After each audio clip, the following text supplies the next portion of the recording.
Hello to all. JEE Main Feb exam में 6-7 days और बचे हैं और यहाँ पर 3-4 क्रुशियल बातों का हमको ध्यान रखना है।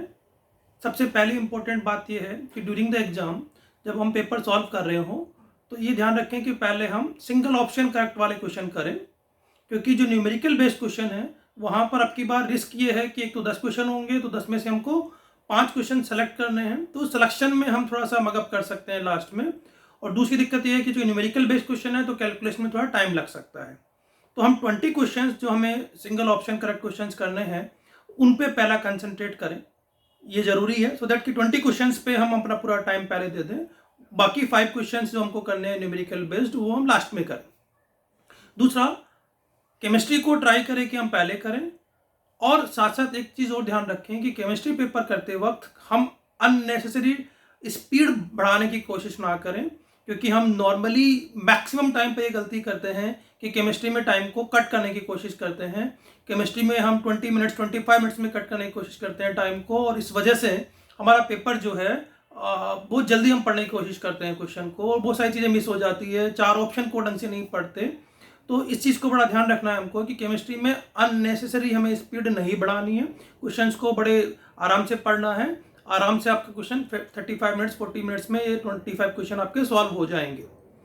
तीसरी इस चीज़ का ध्यान रखना है कि अब से लेकर जितना टाइम है उसमें जितने भी आप पेपर अटेम्प्ट कर रहे हो या क्वेश्चन अटेम्प्ट कर रहे हो उसमें मार्क्स के बारे में सोचना बंद कर दो। पेपर देने के बाद में केवल आप ये देखो कि कितने क्वेश्चन आपके सही हुए हैं, कितने गलत हुए हैं। मार्क्स की कैलकुलेशन माइंड में बंद कर दो, क्योंकि जैसे ही आप मार्क्स कैलकुलेट करोगे वैसे ही बहुत पैरेलल थॉट्स माइंड में आएंगी, बहुत सारी नेगेटिव चीज़ें आएंगी। तो stop all the calculation of marks during the exam. याद रखो कि किसी भी तरह का एक्सपेक्टेशन आपके माइंड में पेपर करते वक्त ना हो कि मेरे इतने मार्क्स आएंगे, इतने नहीं आएंगे। All the calculation you do after completion of exam.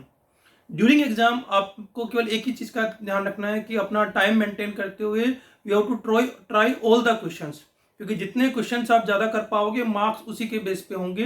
तो पेशेंस रखें, बीच में किसी भी कैलकुलेशन को माइंड में हावी ना होने दें। एक और इंपॉर्टेंट बात इसका ध्यान रखना है कि किसी भी क्वेश्चन पे हम इमोशनल ना हो। नॉर्मली होता क्या है कि हम एक कैलकुलेशन बेस्ड क्वेश्चन कर रहे हैं और अब देख रहे हैं कि कैलकुलेशन करने के बाद में 4 ऑप्शन में हमें कोई भी ऑप्शन नहीं मैच कर रहा और हमें क्वेश्चन लग रहा है कि हम अटेम्प्ट कर सकते हैं, तो बार बार हम कैलकुलेशन करना स्टार्ट कर देते हैं और अननेसरी हमारा हो सकता है कि क्वेश्चन में हमने 10 मिनट निकाल दिए। तो जैसे ही हम ऐसा करेंगे और उसके बाद भी ऑप्शन नहीं मिला हमको चारों में से ABCD में से, तो फिर अननेसरी हमारे माइंड में बहुत ज़्यादा टेंशन क्रिएट हो जाएगी और इसका नुकसान हमको बाकी क्वेश्चंस में होगा, हम पूरे टाइम में पेपर अटेम्प्ट नहीं कर पाएंगे। तो किसी भी क्वेश्चन पर इमोशनल नहीं होना।